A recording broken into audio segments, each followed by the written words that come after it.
ছেলের কাছে অভিযোগ করে। একদিন, 2 দিন, 3 দিন, সপ্তাহ পের হয়ে যায়। একদিন ডাক দিয়া বলে, ও মা, তুমি নাকি আমার বিবির সাথে খারাপ ব্যবহার করো, সাবধান, আর খারাপ ব্যবহার করবা না। যদি খারাপ ব্যবহার করো তাহলে ঘরের মধ্যে থাকতে পারবা না। এই মনে মুহূর্তে কলিজার টুকরা সন্তান ডাক দিয়া বলেন, এ মা, তুমি কিন্তু এখান থেকে বের হয়ে যাইবা। মা বলে, না না, আমার স্বামীর বাড়ি ছাড়া আমার কেউ নাই, আমার স্বামীর বাড়ি ছাড়া আমার কেউ নাই, আমার থাকার ঘর নাই। আমি যদি এখান থেকে বের হয়ে যাই, কোথায় যাব? কার কাছে আমি থাকব? কার কাছে আমি পড়ব? না কলেজের টুকরা সন্তান আমার, আমাকে বিদায় করবা না। মা ছেলের মুখে মুখে তর্ক দেয় দেখা কেমন করে জানি মায়ের গালের মধ্যে একটা থাপ্পড় মাইরা দিছে। জোরে বলেন নাউজুবিল্লাহ। ভাইরা আমার, মনটাকে একটু নরম করে দে।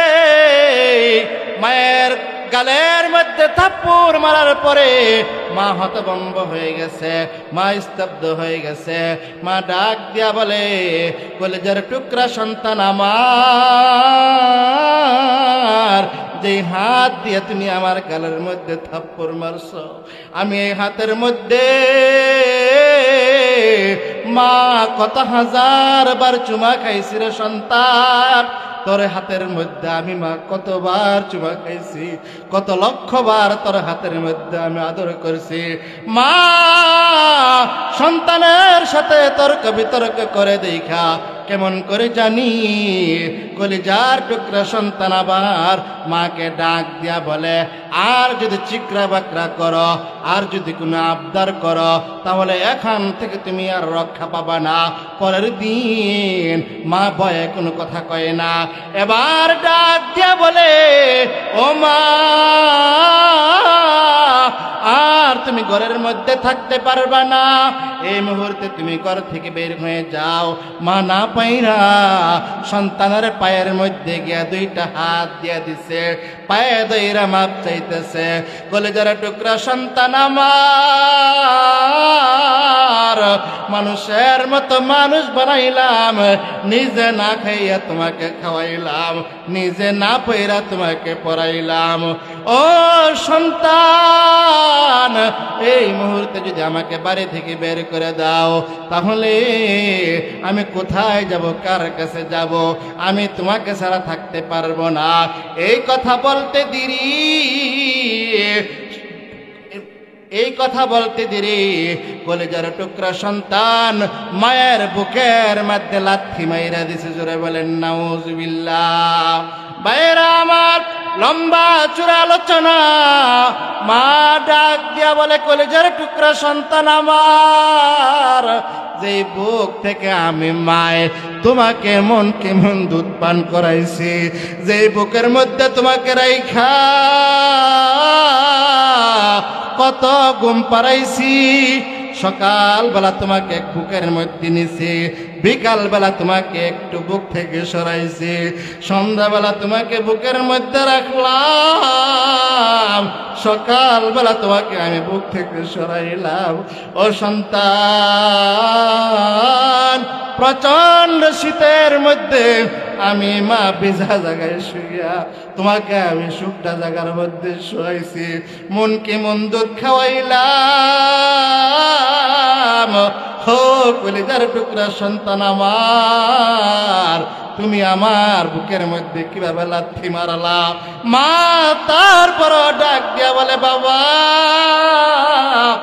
তুমি যদি আমাকে একটু ভালো করে বলতা, আমি ঘর থেকে বের হয়ে যেদিক 2 চোখ যেদিক মন চায় সেদিক যাইতাম। কিন্তু তুই কি করলি রে বাবা? আমাকে থাপ্পড় মারলি, আমার বুকের মধ্যে তুই লাথি মারলি। আল্লাহ তাআলার দরবারে বদদুয়া করে নাই, কেমন করে জানি আল্লাহ তাআলার দরবারে চাইছে, চাইতে দেরি আমার আল্লাহ মায়ের এই বদদুয়া কবুল কইরা ওই সন্তানের উপরে অসন্তুষ্টি হয়ে গেছেন। আল্লাহর পয়গম্বর বলেন, রিদার রব্বি রিদাল ওয়ালিদি ওয়া সাখাতার রব্বি ওয়া সাখাতাল ওয়ালিদি। পিতা মাতার সন্তুষ্টি আল্লাহর সন্তুষ্টি, পিতা মাতার অসন্তুষ্টি আল্লাহর অসন্তুষ্টি। ভাইরা আমার, মা তো ঘর থেকে বের হবেই না। এবার বিবি সাহেব পরামর্শ দেয়, আপনার মায়ের হাতের মধ্যে ভাত দেন, পায়ের মধ্যে বা দেন, বস্তার ভিতরে ভরেন। যখন ওই মাকে হাতের মধ্যে বা দিতে যায়, পায়ের মধ্যে ভান দিতে যায়, মা ডাক দিয়া বলে, ও কলেজার টুকরা সন্তান, কি এমন অপরাধ যে অপরাধের কারণে তোমরা আমাকে হাতের মধ্যে বাঁধতেছ, যে অপরাধের কারণে আমাকে পায়ের মধ্যে বাঁধতেছ? কিতাবের মধ্যে পাওয়া যায় ছেলে আর ছেলের বিবি সাহেব মিলিয়া ওই মায়কে বস্তার মধ্যে ভরছে। বস্তার মধ্যে ভরিয়া গহীন জঙ্গলের মধ্যে যখন মাকে ফালাইয়া থুয়ে আসছে, এখন বস্তার ভিতরে থেকে মা ডাক দিয়া বলতেছে, আয় আল্লাহ, আপনি কিন্তু আমার সন্তানকে সহি সালামতে বাড়ির দিকে পৌঁছাই দিয়েন। ভাইরা আমার, লম্বা চূড়া আলোচনা সংক্ষেপ করতেছি। দুই একদিন পরে ওই জায়গার মধ্যে সন্তান যায়, গিয়া দেখে মায়ের মাথার খুলি দেখা যায়, গোস্ত দেখা যায় না, হাড় দেখা যায়। বলে, হারে, আমি আমার বিবির ফান্দে ভরিয়া কি করলাম? মায়ের আমার, কিছুদিন পরে ওই কলিজার টুকরা সন্তানের হাতের মধ্যে একটা ফোঁড়া হয়ে যায়। ডাক্তার ডাক দিয়া বলে, যদি আপনার আঙ্গুলটা কেটে না ফেলেন তাহলে আপনার পুরা দেহের মধ্যে পচা লাইগা যাবে, সুতরাং আপনার হাত ফালাই দিতে হবে। ভাইরা আমার, হারুন ডাক দিয়া বলে, ডাক্তার, আমার বুঝার বাকি নাই, আমার মায়েকে, আমার মায়ের গালে থাপ্পড় দেওয়ার কারণে আজ আমার হাতের এই অবস্থা হয়েছে। হাত কাটতে না কাটতে কয়েক মাসের মধ্যে ওই পায়ের মধ্যে একটা ফোঁড়া হয়ে যায়। ডাক্তার ডাক দিয়া বলে, ও হারুন, আপনার পা কিন্তু কেটে ফেলতে হবে। হারুন ডাক দিয়া বলে, ডাক্তার, আমার আর বুঝতে বাকি নাই কি জন্য আমার এই দশা। আমি আমার মায়ের গায়ে লাথি মেরেছি। বাইরে আমার একটা হাত একটা পা কাইটে ফেলে দেওয়া হয়েছে। বিবি সাহেব চলে গেছে। প্রতিবন্ধীর সংসার করে কোনো লাভ নাই, প্রতিবন্ধীর সংসার করতে আমি রাজি না। বিবি সাহেব চলে যাওয়ার পরে এলাকার মানুষ ডাক দিয়া বলে, তুই একটা বদমাস সন্তান, তুই একটা নাফরমান সন্তান, কপাল পোড়া সন্তান, তোমার বেঁচে থাকার কোনো অধিকার নাই। ও হারুন, আমরা সিদ্ধান্ত নিয়েছি তোমাকে মেরে ফেলা হবে। হারুন ডাক দিয়া বলে, আমার অর্থ সম্পদ আপনারা নিয়ে যান, আমাকে মাইরেন না।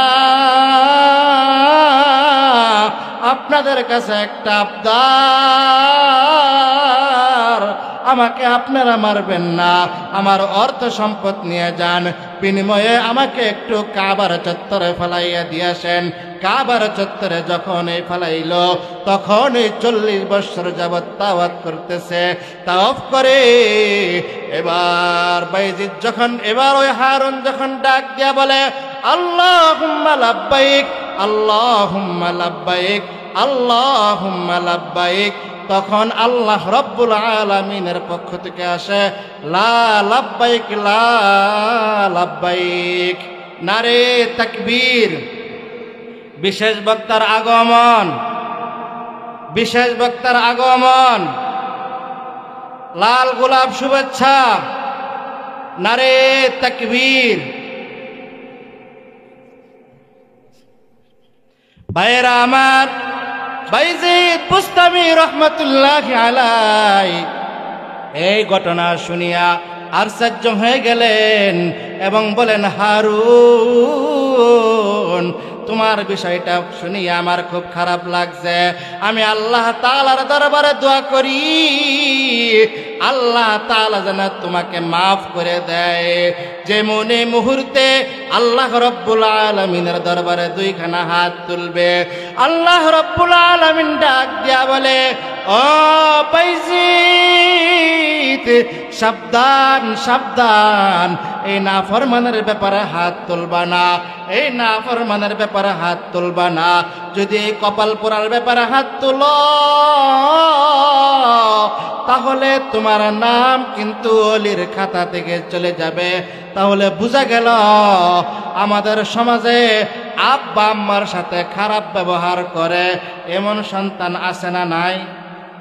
তাহলে যেই সন্তান আব্বা আম্মার সাথে খারাপ ব্যবহার করে কঠিন সময়ে তার হাত থাকবে না, পা থাকবে না, তার ব্যাপারে যদি কোনো আল্লাহর ওলি দোয়া করে, আল্লাহ রব্বুল আলামিন বাইজিদ বুস্তামিকে জানাই দিলেন, ওগো বাইজিদ, আপনি তার ব্যাপারে দোয়া করবেন না। যদি তার ব্যাপারে দোয়া করেন তাহলে আপনার নাম ওলির খাতা থেকে কাইটা দিমু। তাহলে আব্বা আম্মার মনের মধ্যে কষ্ট দেওয়া যাবে? জোরে বলেন, আব্বা আম্মাকে কষ্ট দেওয়া যাবে? আব্বা আম্মার অবাধ্য হওয়া যাবে না? না, আব্বা আম্মার অবাধ্য হওয়া যাবে না, আব্বা আম্মাকে কষ্ট দেওয়া যাবে না। রিদর রব্বি রিদল ওয়ালিদি ও সাখতর রব্বি ও সাখতল ওয়ালিদি, পিতা মাতার সন্তুষ্টি আল্লাহর সন্তুষ্টি, পিতা মাতার অসন্তুষ্টি আল্লাহর অসন্তুষ্টি। আল্লাহর সন্তুষ্টি মানে জান্নাত, আর আল্লাহর অসন্তুষ্ট মানে জাহান্নাম। এই জন্য আমরা সদা সর্বদা পিতা মাতাকে সন্তুষ্ট করতে চাইনি? সবাই চাই। তাহলে আব্বা আম্মার সাথে বেয়াদবি করা যাবে? আব্বা আম্মাকে কষ্ট দেওয়া যাবে? আল্লাহ তাআলা আমাদের সকলকে সদা সর্বদা আব্বা আম্মার আদর্শবান সন্তান হইয়া আব্বা আম্মাকে সন্তুষ্ট করার তৌফিক দান করুক। সকলে বলেন।